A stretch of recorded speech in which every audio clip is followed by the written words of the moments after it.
They sent the fat widow to feed his pigs, but the lonely rancher refused to let her go.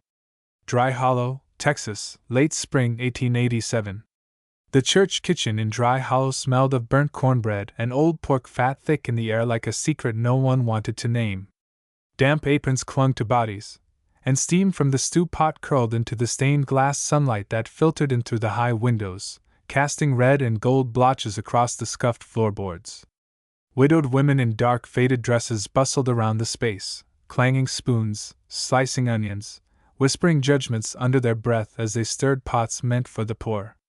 It was their duty, their godliness, but charity had sharp teeth here. On the support beam near the pantry, a handwritten notice had been freshly nailed up that morning. Help wanted feeding pigs. Weldon Ranch. Fair pay. A shrill laugh sliced through the air. Well, would you look at that? Fair pay for feeding pigs. What are they feeding them? Gold. Another woman snorted. Pigs probably have better manners than most men in this town. Then came the voice that always followed. The dry cutting tone of Prudence Adultery, the self-declared matron of Dry Hollow's female virtue. I know just the girl for the job, she said with a wicked smile. Mildred, my stars? She's practically family to those hogs already. Laughter erupted, bouncing off the low ceiling like gunfire. In the far corner, hunched over a bucket of potatoes, sat Mildred. She was 24. But her silence made her seem older. Her round face flushed a deep crimson, and her hands, rough from years of work, paused mid-peel. She did not look up.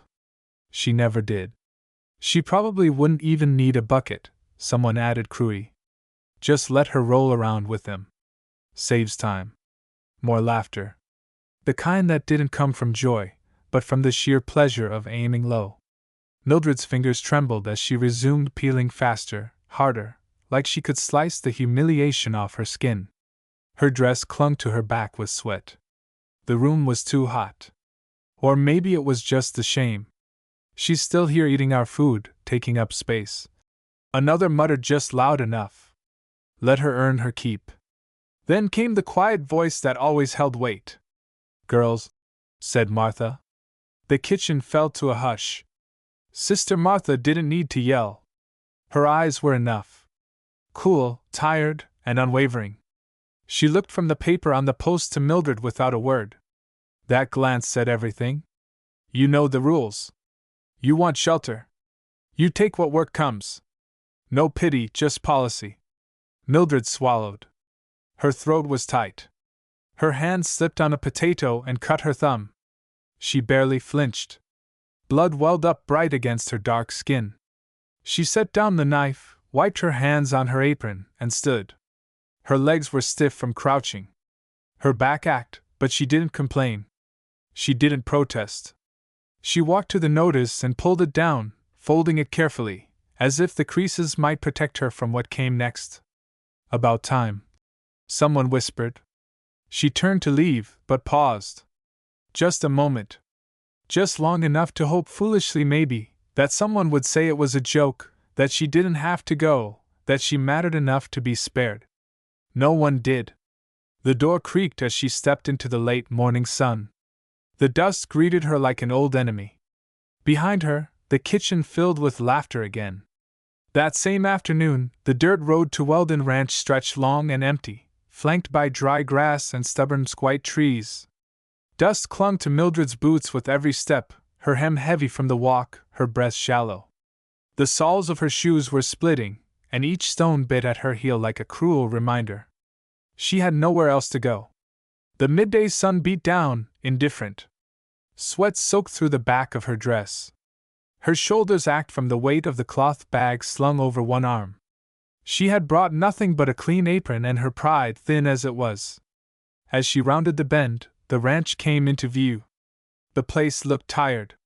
Weather-worn fences leaned like old men who had seen too many storms.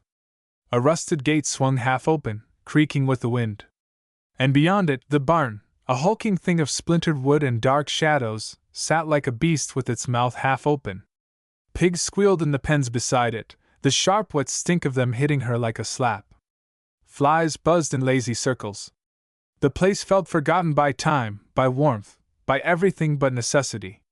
She stepped past the gate, trying to keep her footsteps quiet on the gravel path. Her throat was dry, her hands shook. Then she saw him. Seth Weldon stood in the shadow of the barn, one hand braced against the doorframe, the other gripping a feed bucket. He was tall, taller than she expected, with broad shoulders under a worn brown jacket that had seen better years.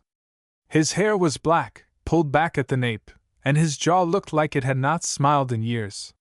His eyes, steel gray and sharp, fixed on her. They did not narrow in suspension,